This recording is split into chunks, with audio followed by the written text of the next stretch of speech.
Hey, and welcome to the Spooky Halloween podcast. Ooh. Very nice. I'm Josh O'Lantern Clark. There's Bride of Chucky Bryant, and there's Jerifying Roland. Jeri said she has no time for us this year, so we have to make all our own sound effects with our own mouths. That sounds good. That's cool. We can do that. Watch this. That was terrifying. Wasn't it? Yeah. All the spit, I think, is what made it so terrifying. So, Chuck, this is our annual Halloween episode. I don't know if anyone told you this yet. Our Spooktacular. Yes, that's right. And for those of you who've just found the podcast recently, and this is your first time, every Christmas and Halloween we present an ad-free episode for your enjoyment. This has nothing to do with explaining anything. It's just some spooky stories that we like to read. And then Jeri adds a little sound design, but apparently this year it's up to us. That's right. So do you want to do it? Let's do it. Okay. So I say that we start with my pick, the Algernon Blackwood story, Ancient Lights. Great. Dim the lights, everybody. Get whatever you do to get into the spooky mood. I don't know how you play it in your houses, but dim the lights. What do you do? Maybe get a cat, let it stare at you for a little while. That's pretty creepy. Oh, that's the sweetest thing ever. A cat staring at you? Sure. Sure. Maybe take your witch's broom out of the closet. Oh, yeah, that'll set a mood. Put up your cobwebs. Mm-hmm. Don't clean those out. Put them up. Yeah, what are you doing cleaning them out? You need spiders to keep pesky bugs away. That's right. And then you keep lizards to eat the spiders. That's right. See, you did learn something today. I did. Okay, you ready? Yes. Allow me to start? Please. Okay. Jeri, if you please. Thank you, Jeri. Jeri's already asleep. This is Ancient Lights by Algernon Blackwood. From Southwater, where he left the train, the road led due west. That he knew. For the rest, he trusted to luck, being one of those born walkers who dislikes asking the way. He had that instinct, and as a rule it served him well. A mile or so due west along the sandy road till you come to a stile on the right, then across the fields, you'll see the red house straight before you. He glanced at the postcard's instructions once again. And once again he tried to decipher the scratched-out sentence, without success. It had been so elaborately inked over that no word was legible. Inked-out sentences in a letter were always enticing. He wondered what it was that had to be so very carefully obliterated. The afternoon was boisterous, with a tearing, shouting wind that blew from the sea across the Sussex Weald. I have no idea what a weald is. No idea. Massive clouds with rounded, piled-up edges cannoned across gaping spaces of blue sky. Far away, the line of downs swept the horizon. Like an arriving wave, Chanctonbury Ring, which I looked up, it's an old hill fort from like 2,500 years ago and a Celtic temple. Oh. Okay? Bear that in mind. Okay. So this old hill fort, he's saying, rode the crest of the horizon like a wave. Okay? Yeah. A scudding ship, hull down before the wind. He took his hat off and walked rapidly, breathing great draughts of air with delight and exhilaration. This guy really liked walking. Yeah, man. He's the opposite of me. This would be chucking a segue this whole time, right? Yeah. The road was deserted. No horsemen, bicycles, or motors. Not even a tradesman's cart. No single walker. But anyhow, he would never have asked the way. Keeping a sharp eye for the stile. And by the way, Chuck, a stile is like a little thing that humans can use to get over like a cattle fence.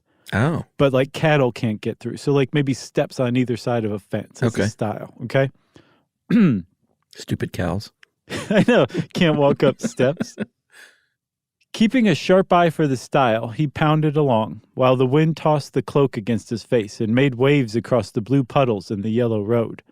The trees showed their underleaves of white. The bracken and the high new grass bent all one way. Great life was in the day. high spirits and dancing everywhere. And for a Croydon surveyor's clerk just out of an office, this was like a holiday at the sea.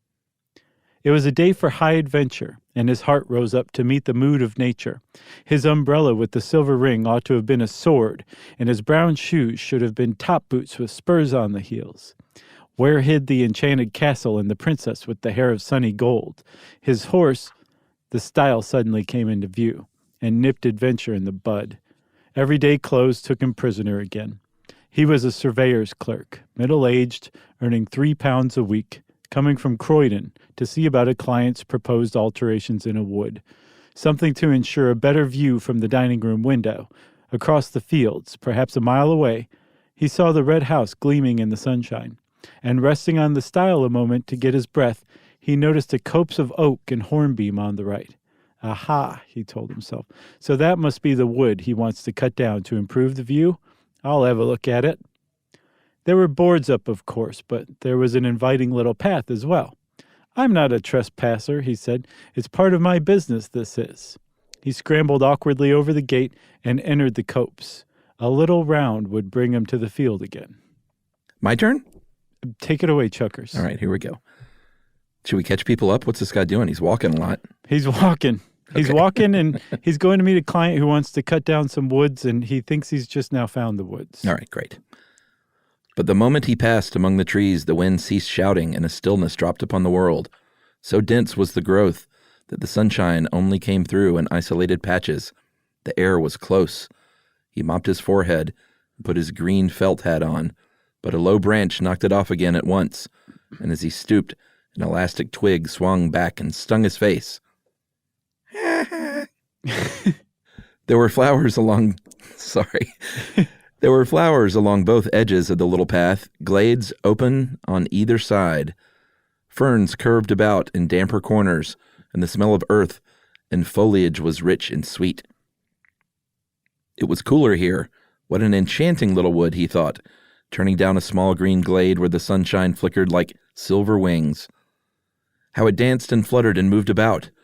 He put a dark blue flower in his buttonhole. Whatever floats your boat, pal.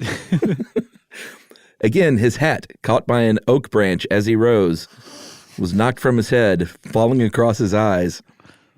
This guy's a mess. Yeah. And this time he did not put it on again. Swinging his umbrella, he walked on with uncovered head, whistling rather loudly as he went.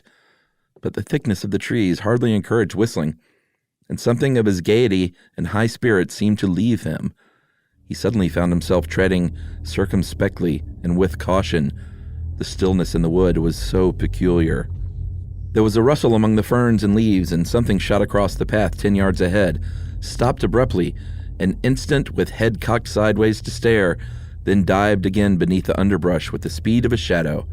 He started like a frightened child, laughing the next second that a mere pheasant could have made him jump. In the distance he heard wheels upon the road and wondered why the sound was pleasant.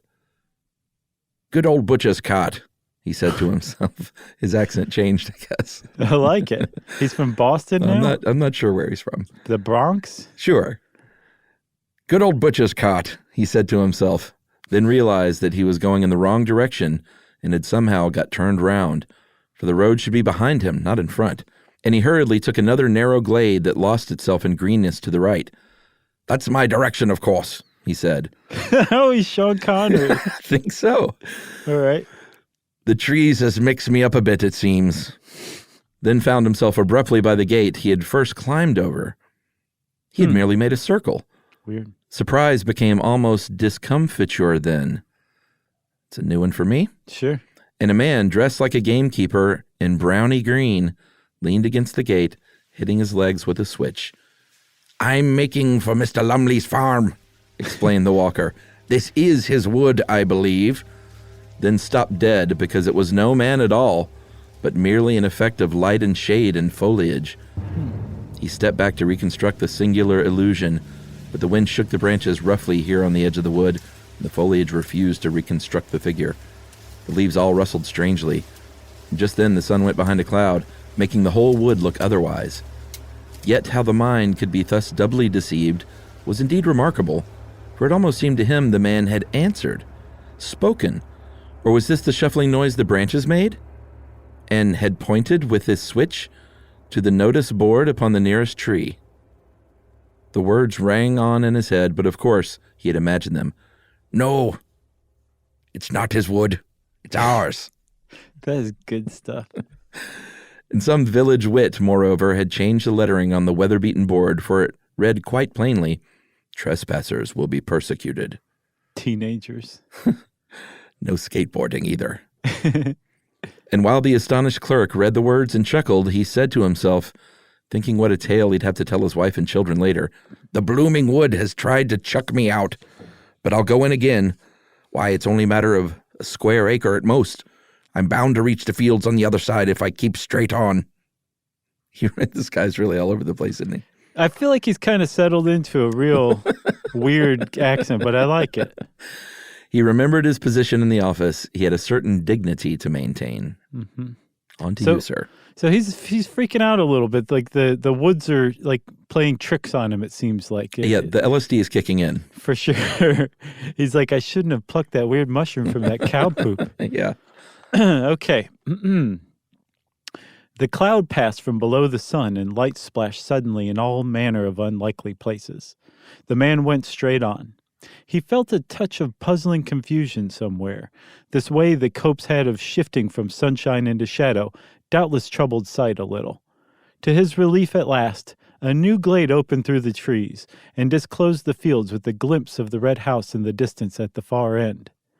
But a little wicket gate that stood across the path had to first be climbed, and as he scrambled heavily over it, for it would not open, he got the astonishing feeling that it slid off sideways beneath his weight toward the wood, like the moving staircases at Herod's and Earl's Court, and I think he's talking about escalators. I think so.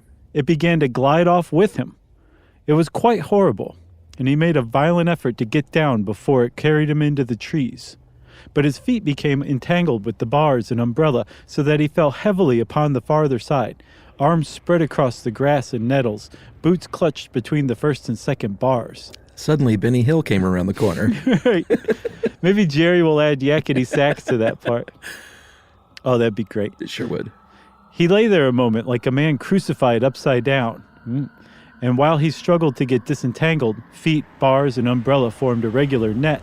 He saw the little man in browny green go past him with extreme rapidity through the wood. The man was laughing. He passed across the glade some 50 yards away, and he was not alone this time. A companion like himself went with him. The clerk, now upon his feet again, watched them disappear into the gloom of green beyond. You want to take this quote?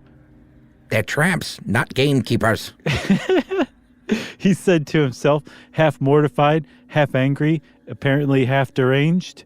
But his heart was thumping dreadfully, and he dared not utter all his thought. He examined the wicket gate, convinced it was a trick gate somehow, then went hurriedly on again, disturbed beyond belief to see that the glade no longer opened into the fields, but curved away to the right. What in the world had happened to him? His sight was so utterly at fault.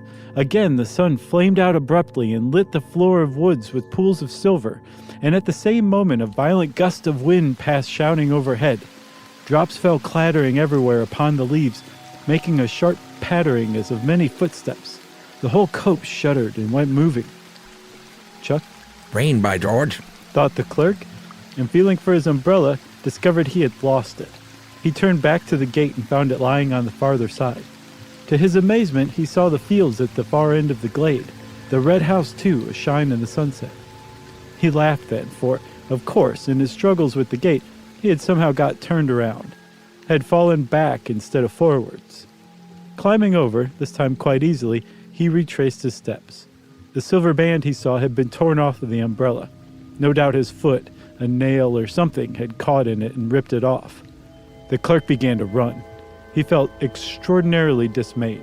But while he ran, the entire wood ran with him, round him, to and fro, trees shifting like living things, leaves folding and unfolding, trunks darting backwards and forwards, and branches disclosing enormous empty spaces, then closing up again before he could look into them. There were footsteps everywhere, and laughing, crying voices, and crowds of figures gathering just behind his back, till the glade, he knew, was thick with moving life. The wind in his ears, of course, produced the voices and the laughter, while the sun and clouds, plunging the copse alternately in shadow and bright dazzling light, created the figures. But he did not like it, and went as fast as ever his sturdy legs could take him. He was frightened now. This was no story for his wife and children. He ran like the wind, but his feet made no sound upon the soft mossy turf. Oh boy. Yep. It's getting real. It's getting surreal. Then, to his horror, he saw that the glade grew narrow. Nettles and weeds stood thick across it. It dwindled down into a tiny path, and 20 yards ahead, it stopped finally and melted off among the trees. What the trick gate had failed to achieve, this twisting glade accomplished easily, carried him in bodily among the dense and crowding trees. You want to take us home? Yeah, let's do it. It's getting freaky, Chuck. There was only one thing to do, turn sharply and dash back again, run headlong into the life that followed at his back, followed so closely, too, that now it almost touched him, pushing him in. And with reckless courage, that was what he did. It seemed a fearful thing to do. He turned with a sort of violent spring, head down and shoulders forward, hands stretched before his face. He made the plunge. Like a hunted creature, he charged full tilt the other way, meeting the wind and now in his face. Good Lord, the glade behind him had closed up as well. There was no longer any path at all. Turning round and round like an animal at bay, he searched for an opening, a way of escape, searched frantically, breathlessly, terrified now in his bones. But foliage surrounded him. Branches blocked the way. The trees stood close and still, unshaken by a breath of wind. And the sun dipped that moment behind a great black cloud. The entire wood turned dark and silent. It watched him. This is not good. No, when the woods are watching you, that's bad news. It's worse than a cat. That's like that Jodie Foster movie from the 70s, The Watcher in the Woods. Was that Jodie Foster? Yeah, it was so scary. Yeah, I remember that one. And Betty Davis, I think, too. That's right. We should have just played that instead of doing this. I feel like we just broke all the tension we'd built over the last 10 minutes. Okay, here we go, everyone. All right. The woods are watching. Yeah. Perhaps it was this final touch of sudden blackness that made him act so foolishly, as though he had really lost his head. At any rate, without pausing to think, he dashed headlong in among the trees again. There was a sensation of being stiflingly surrounded and entangled, and that he must break out at all cost, out and away into the open of the blessed fields and air. He did this ill-considered thing, and apparently charged straight into an oak that deliberately moved into his path to stop him. He saw it shift across a good full yard, and being a measuring man, accustomed to theodolite and chain, he ought to know. Do you know what that is? No, do you? The chain, I mean, he's a surveyor, so it's got to have something to do with that, but who knows what theodolite is? I think it's a measuring compound. Sure. He fell, saw stars, and felt 1,000 tiny fingers tugging and pulling at his hands and neck and ankles. Oh, my. The stinging nettles, no doubt, were responsible for this. He thought of it later. At the moment, it felt diabolically calculated. But another remarkable illusion was not so easily explained. For all in a moment, it seemed, the entire wood went sliding past him with a thick, deep rustling of leaves and laughter, myriad footsteps, and tiny little active, energetic shapes. 2 men in browny green gave him a mighty hoist, and he opened his eyes to find himself lying in the meadow, beside the stile, where first his incredible adventure had begun. The wood stood in its usual place, and stared down upon him in the sunlight. There was the red house in the distance as before. Above him grinned the weather-beaten notice board. Trespassers will be prosecuted. Disheveled in mind and body, and a good deal shaken in his official soul, the clerk walked slowly across the fields, but on the way he glanced once more at the postcard of instructions, and saw with dull amazement that the inked-out sentence was quite legible after all beneath the scratches made across it. There is a shortcut through the wood I want to cut down if you care to take it. Only care was so badly written, it looked more like another word. The C was uncommonly like D. Oh. That's the copse that spoils my view of the downs, you see, his client explained to him later, pointing across the fields and referring to the ordnance map beside him. I want it cut down and a path made so and so. It's precise. His finger indicated direction on the map. The Fairy Wood, it's still called, and it's far older than this house. Come now, if you're ready, Mr. Thomas. we might go out and have a look at it. Oh, boy. So basically, the end. Upshot. Oh, yeah, there you go. The end. So basically, the upshot of this one, Chuck, is that this guy is very lucky that the possessed wood spit him out and didn't keep him in there forever. Yes. Like that island did it to Amelia Earhart. That's right. Ambrose Bierce, man. Bring in the civil engineering horror. That was Algernon Blackwood. What'd I say, Ambrose Bierce? Uh-huh. That's a common mistake. It really it is. I like Algernon Blackwood. Yeah. He's great. He did The Empty House, which we read once a few years back. So there you go. How scared is everybody? Raise your hand if you're scared. Me. That's not bad. Not bad. 2 out of 3 people isn't bad. All right. So we're going to move on to Edgar Allan Poe. And because it's in the public domain. Dude, it's true. It is true. It's in the public domain. I'm going to get started in my searching earlier next year. Yeah, or we could just start saving up and just like buy the rights to read one. Yeah, I mean, there are stories. It's about getting in touch with the authors that are still living.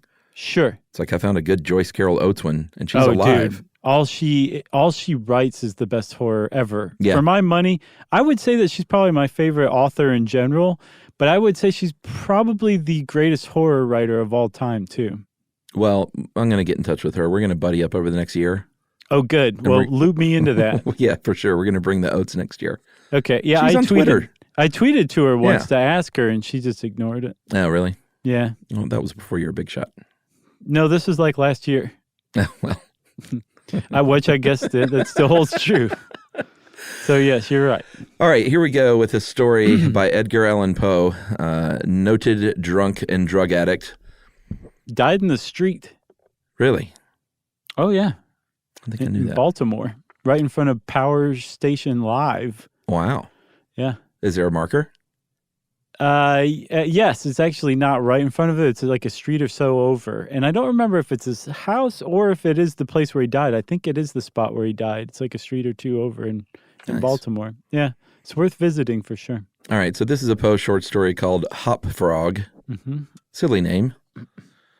Ghoulish content. Yes. You ready? Do you want to start? You go ahead.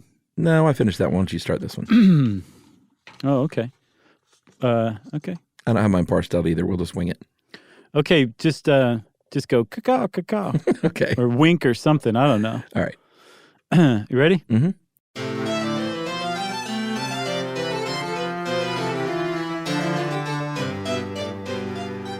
I never knew anyone so keenly alive to a joke as the king was. He seemed to live only for joking. To tell a good story of the joke kind, and to tell it well, was the surest road to his favor. Thus it happened that his 7 ministers were all noted for their accomplishments as jokers. They all took after the king, too, in being large, corpulent, oily men, as well as inimitable jokers. Whether people grow fat by joking, or whether there is something in fat itself which predisposes to joke, I have never been quite able to determine. But certainly it is that a lean joker is a rara avis in terris. Said the heroin addict. About the refinements, or as he called them, the ghost of wit, the king troubled himself very little.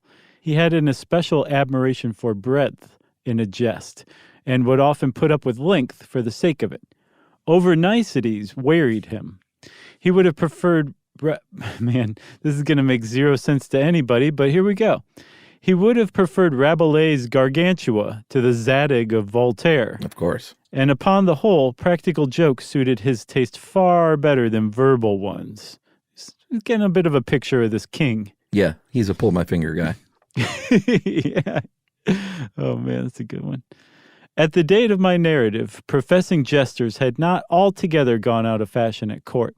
Several of the great continental powers still retained their fools, who wore motley with caps and bells, and who were expected to be always ready with sharp witticisms at a moment's notice, in consideration of the crumbs that fell from the royal table. Our king, as a matter of course, retained his fool. The fact is, he required something in the way of folly, if only to counterbalance the heavy wisdom of the 7 wise men who were his ministers, not to mention himself. His fool, or professional jester, was not only a fool, however. His value was trebled in the eyes of the king by the fact of his also being a dwarf and a cripple. And it's about here that I want to just apologize on behalf of Edgar Allan Poe for some of the descriptive terms that he uses throughout the short story, but please bear with him and us. Yes, what he meant to say was he was also a little person who was handy-capable. That's right. Nicely put. Yes. Again, sorry.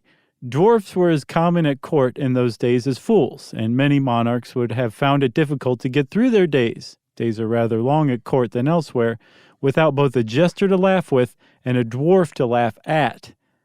But as I have already observed, your jesters, in 99 cases out of 100, are fat, round, and unwieldy, so that it was no small source of self-gratulation with our king that in Hopfrog, this was the fool's name, he possessed a triplicate treasure in one person.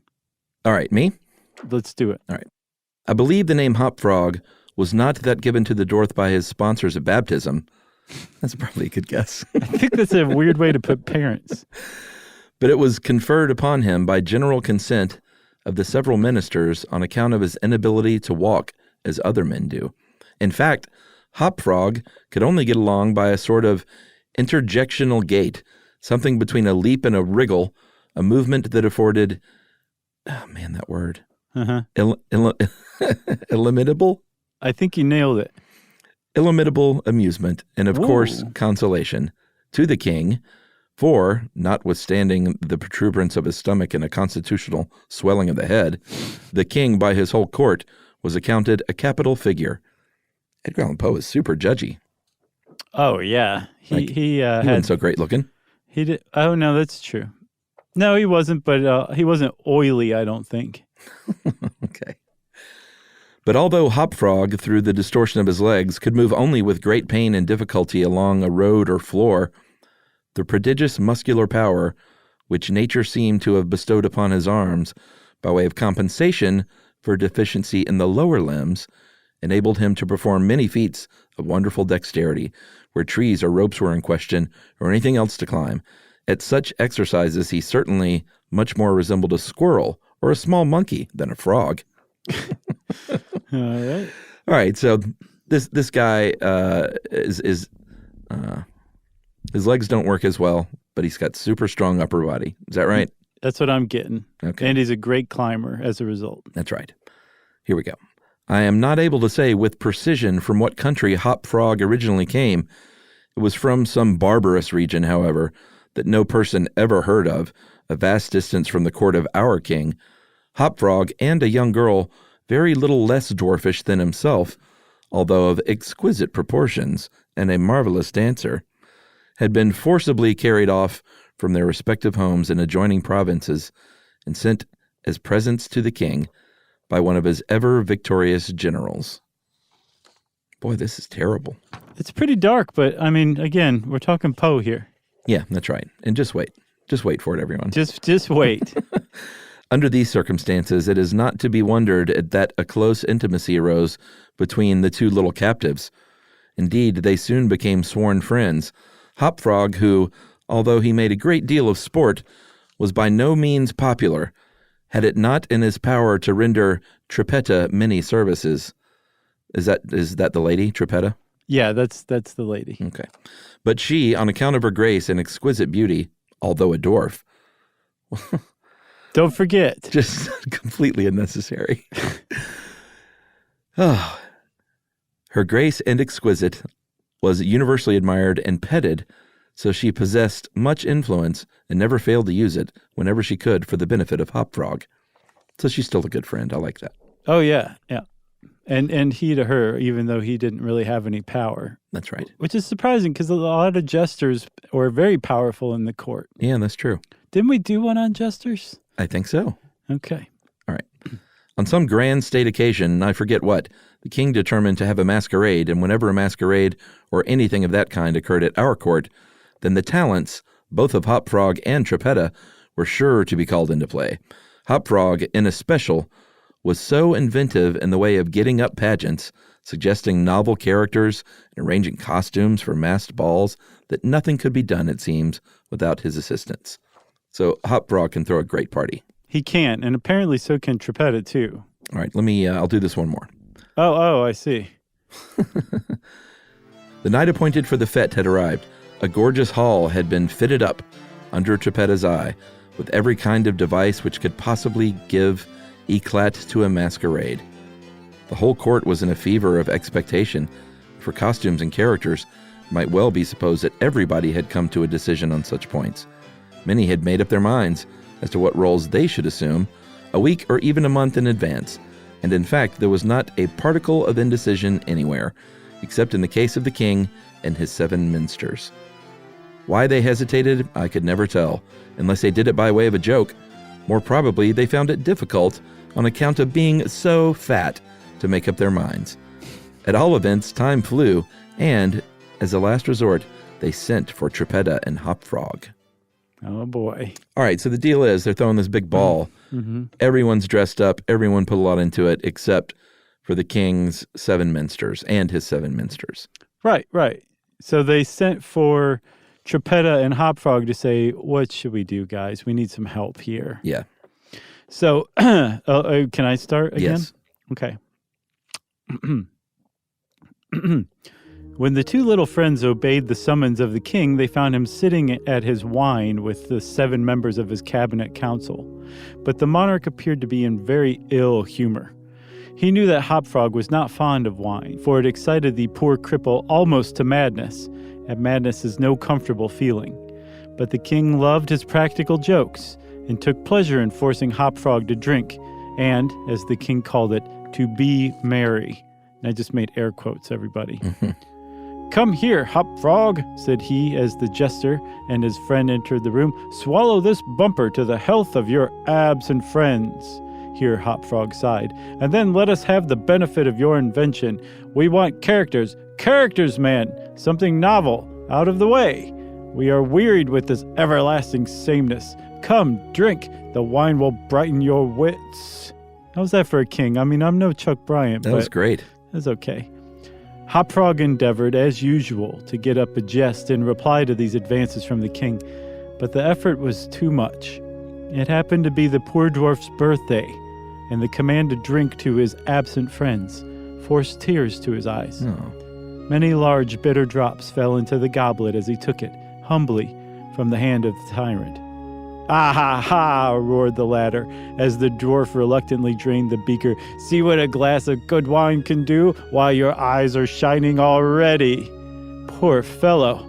His large eyes gleamed rather than shone, for the effect of wine on his excitable brain was not more powerful than instantaneous.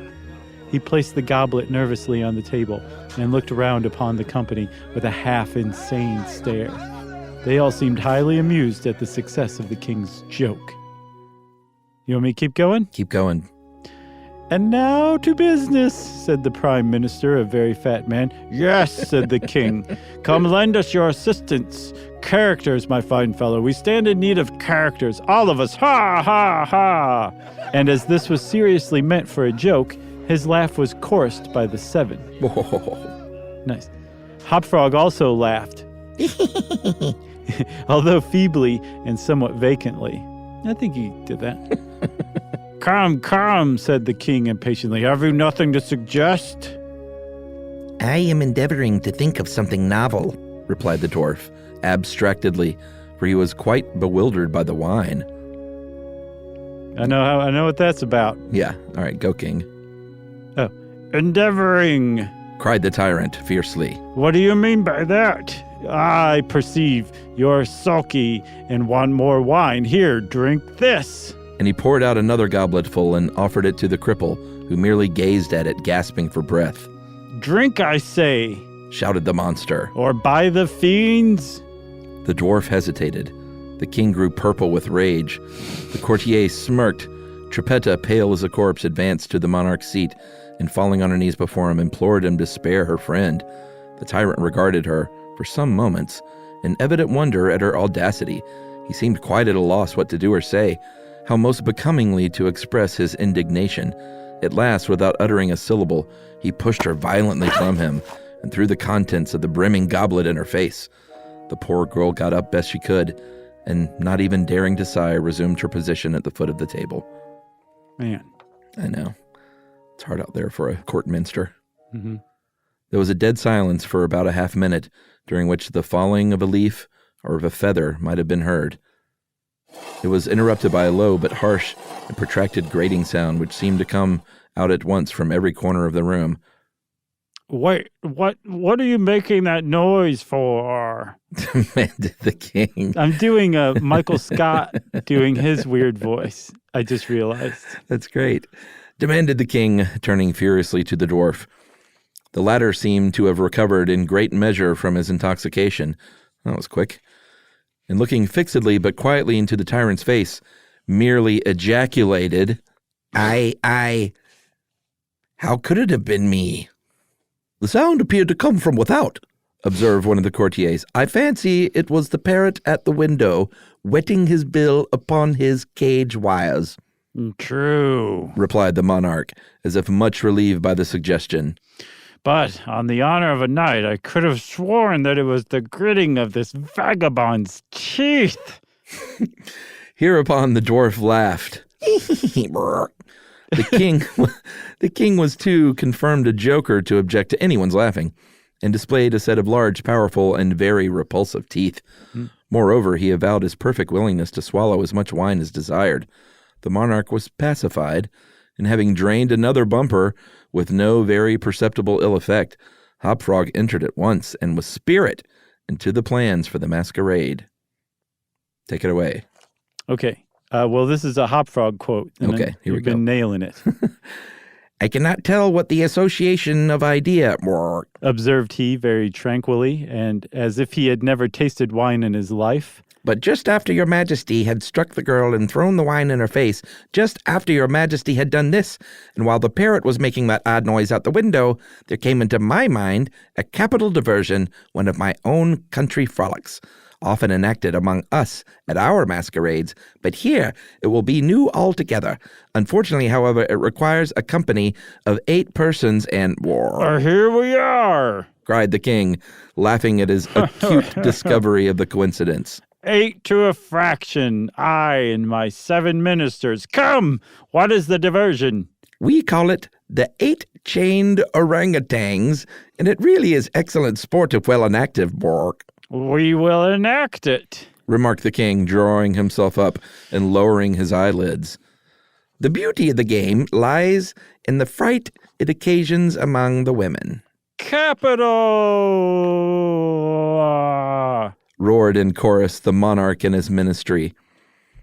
I will equip you as orangutans, proceeded the dwarf. Leave all that to me. The resemblance shall be so striking that the company of masqueraders will take you for real beasts, and of course they will be as much terrified as astonished, Bork. Oh, this is exquisite, exclaimed the king. Hopfrog, I will make a man of you. I don't know what's going on with the king, but this is just how excited he is. He's speaking through me right now. Yeah, it's very oily. It's very interesting to see everyone. Josh's eyes roll back in his head every time he does it. The chains are for the purpose of increasing the confusion by their jangling. You are supposed to have escaped en masse from your keepers. Boy, he's really setting this up. Mm-hmm. Your Majesty cannot conceive the effect produced at a masquerade by 8 chained orangutans, imagined to be real ones by most of the company, and rushing in with savage cries among the crowd of delicately and gorgeously habited men and women. The contrast is, inimitable. It must be, said the king.